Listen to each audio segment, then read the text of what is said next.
Dear brothers and sisters, Christ is risen. We are coming to the end of the Paschal season. Next Thursday we will celebrate the Ascension of the Lord, and after that I will not be wearing the red clothes. So these are final days that we are in this joyful celebration of the living Christ being with us. And while we approach this end of this time, we also think more and more about what's going on in this world. Okay, and what is happening now is bringing many people to despair, to fears, and the way that we react to these fears or dangers, let's say, also shows how Christian are we, okay? Because very often we receive the faith, but our heart, our mindset is still what it used to be before that, okay? So we need to clean. It's like house, and you need to clean every corner, okay? So now people are talking about hunger that is going to come upon the earth. This is the third horseman of the apocalypse, who is coming. Okay, first is the plague, then the war, and the third one is hunger, and then the fourth is death. Okay, so they're talking about having some problems with food supplies, and that it's going to become like really bad by, let's say, October, November this year. Okay, and many people are afraid of this. And one thing is to talk about whether it's possible, how big the danger is. This is one topic. Another topic is how do we respond to this? How do we get ourselves ready for that kind of thing? Okay. Well, first of all, if it's possible, okay. I've experienced three types of like major shortage of food. Okay, and shortage of food is not yet hunger. Okay, we can call it hunger. The first one was in the Soviet times. I remember in the 80s where when you had almost nothing to buy, okay, you could walk into the supermarket of that time, and you see only dried bread. Okay, it was bread that is already dried. You cannot cut it. Okay, but if you can buy that, you're happy. Okay, and there is nothing else. There is no meat. There is no dairy. There is almost nothing there. Okay. To buy meat, to buy sausages, you need to go maybe take a train 3 hours to go to Moscow, and you buy it in Moscow, maybe only some of it, and you come back, you're happy. Okay, so those times, okay, but you see, something like that would not happen in developed countries now. It might happen with some former socialist or like Soviet countries, I don't know, like former USSR, or some dictatorship countries like, I don't know, China maybe. In places like that, something like this could happen again. I don't see it happening in developed capitalist countries, okay? There is not much risk. And of course, in those former Soviet bloc countries, it will also be different, of course, because at that time everybody had money. Okay, at least everybody was equal and had about the same opportunities. But now it would be quite different. Some people might have no money, no job, nothing to buy, and they're gonna be screwed. Okay, so something like that could happen now. And also at the time there were cards, okay, this for exchange. You could exchange You would get a few cards and you get say rice or sugar with those cards. Okay. And also they control people, and at some point, like in, I don't know, 20s, 30s maybe, in the Soviet Union, they even limited some people, not giving them out those cards. So if you belong to some class, for example, you're aristocracy, or your clergy, you would not get those cards. That meaning that just die. Okay, you're supposed to die. Okay, you don't supposed to get food. So that was the logic, and now this also can be done to place a greater control. At that time, we didn't have these electronic means of checking whether it's your card or it's someone else's card. Okay, now it could be like electronically traced if you're getting what you're supposed to get. Okay, and if somebody is giving you somewhere secretly, this call also can be traced, and you'll be punished. Okay, so now if something like that happens, okay, we will have bigger problems than in the past, and maybe now less people would be so compassionate to share their last things with someone else who doesn't have anything. Okay, at the time it was different. So all of those things are quite possible. Okay, now coming back to reality. Other two times that I saw, it was in the Philippines. Okay, in the Philippines, where some children, some refugees, moving from one region to another because of some tsunami or some hurricane, some wars, conflict, something like that. They move, and then they don't have a good job. They don't have their own crops. They have children who don't eat enough. For adults, it's not that big of a problem, but for children, if you every day you don't eat enough food, you get sick and you die earlier. Okay, so things like that are possible in the third world countries, maybe in Africa, in Southeast Asia.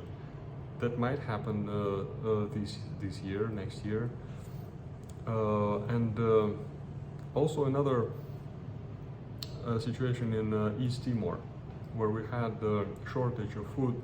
Our mission, our Orthodox people there, they were experiencing this with the beginning of the epidemics, okay, 2 years ago, when people they could not travel, they could not go to somewhere else to buy rice, they could not work, okay, they could not do their own crops, they did not have money, and whatever they could buy went expensive, much more expensive than it used to be. So they've experienced like tough times. So something like that I have some experience with, and it could be worse now. Okay, but these are third world countries. If you don't live in such a country, you would not need to be worried about you personally experiencing something like that. Okay, because the solutions that people have now, some say, okay, now I buy stuff, and some people have, okay, for say 6 months. I have some reserve. I have a lot of I don't know, some cans, some I don't know, whatever can be preserved, okay, for that period of time. Okay, maybe grain, I don't know, barley, stuff like that. Okay, and think that, okay, this is the way to solve this situation. And other people, they think, okay, now I need to go and live on a farm, okay, and there I have my own crops, and I can avoid all these problems, and also I can avoid this negative anti-Christian control and influence that is getting worse in this world, okay, in this urban environment. Well, both of these mindsets, okay, these solutions, they need to be addressed. Okay? I think the first solution is not the Christian way of facing the problem, because if you're a Christian, okay, when it gets that bad, everybody around you is hungry and there is nothing to buy, and okay, people are dying, or okay, children get sick without enough food, stuff like that. It's not that you sit at home and you're surrounded by all those sacks of products and you eat there secretly, and okay, and you're happy. It's not a Christian way of living. We ask the Lord every day, give us this day our daily bread, and forgive us our debts as we forgive our debtors. Okay, we believe that He will give. Okay, so that is selfish, and this is a lack of faith in God. So this is something that we need to avoid. Okay, this is not Christian. Okay, we have that mindset, but it's not Christian. If we're Christian, then it's not that we don't care. Okay, we do care, but we care about about thinking of what we can do in case things like that happen, so that we can help more people. For example, we can, if it's getting like that, okay, we can search for some farmers who maybe are able to sell stuff directly without these supermarket chains and stuff like that. You directly go there and you buy, I don't know, corn or stuff like that, okay, and you distribute it to others who need it, okay, and there is a team of people who are doing that, okay, organizing something like that. And instead of sitting at home and just eating your stuff that you have accumulated there for the rainy day, okay, that's not a Christian way of facing the problem. Okay, so this is something we could think of if the problem is getting worse. Okay, because if that happens, we think about ourselves the last, not the first. Okay, I'm fine, I have stuff, okay, so we need to change that mindset, and I know that many people have that kind of mindset. Okay, I myself had it in the past. Okay, so this is one thing. Another thing is about going somewhere, okay, to a village, to like a countryside, a farm. This is another big topic, and I don't want to rush through it.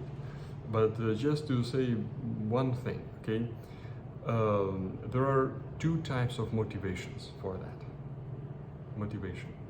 The motivation could be to escape, to run away from this dangerous, filthy world, okay, and to have safe heavens there, because you want to be safe, because you want to have your own food supply, and you don't want others to control you through some electronic devices and stuff. But that's not the right motivation. If you just have that motivation, it's gonna fail, okay? Because you'll discover that, okay, it's much more tough to live there, okay? It's not what you thought it would be, okay? You need to limit your everything, okay? What you eat, what you do, okay? You don't have your entertainment, you don't have your supplies, you don't have okay, you don't have many things that now people cannot live without, okay? So this is one thing. And another thing is your passions will be with you. So if you are lusty, it's not gonna go, it's not gonna disappear. If you have If you're angry, it's also gonna go with you. All your anger and your depression, your stress, whatever we have, it's not gonna disappear just by us being somewhere. It's gonna get worse actually. So it's not a solution for that kind of motivation. But the right motivation, which is now you don't find it. Okay, it's very few people who have that kind of motivation. Is that they love Christ so much that they want to dedicate all their life, all their time to prayer, to fasting, in some setting like that, in the wilderness, okay, in a rural side, okay, work hard every day. This is for Christ, with Christ. They are craving for Him, not because they want to escape, they want to leave, but because they want to be with Christ all the time. Okay, but this is very few, so I don't think many of us have that kind of motivation, and that's why we're considering something like that. So this is it. And the final thing that I want to say is that whether this hunger is good thing or it's a bad thing, if it comes, if this third horseman comes. Well, I think for Christians it may be good, actually. For Christians it may be good that we can learn to live on a less budget, or okay, we buy less. We don't care only about tasty food and this and that and recipes and where do we go to eat today, tomorrow. We become less concerned about food, about variety of food, and we live a simpler life and learn to fast. Okay, learn to enjoy life without being so much obsessed about food. Okay, but of course, if it's not like hunger, okay, if it's just higher prices, I mean, the developed economies, what they might do, they might just have higher prices and less variety, but not just empty shelves every day and nothing to buy and nothing to eat at all. Okay, so those shortages might be good spiritually. For general society, which is not Christian, okay, no matter which country, now it's not Christian. Okay, for the general society, what that means, that could mean, is that could mean a stricter control and some education given to this society to fit in this new world order. Okay, that they begin to live without meat and eating some insects, bugs, and stuff made of that. They become more controllable, okay, traceable. This can be done through social rating, okay, that can be introduced together with that, and maybe some basic income may be introduced, and all of that is gonna make them more like, okay, like the animals who know their place, who are completely controlled by the big brother, okay.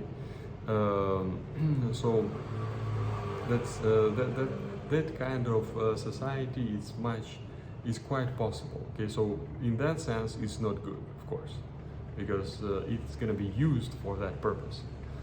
So let us and the fear, okay, bringing fear, so that everybody is afraid of for their lives, okay, and bringing this new government, new system in place. So this is something that might happen. Okay, so let us be spiritually strong, be with Christ. If we are with Him, if we're not selfish, if we are brave, and we are caring for others, the Lord will provide whatever we need. the Lord will help us to win in any situation, no matter how hard it is. He will help us to survive through any challenge, and give us His guidance, and enlighten us how we can help others. May the Lord give us this joy, give us His strength, strengthen our faith, and give us the joy of His resurrection. Amen. Christ is risen. Indeed, He is risen.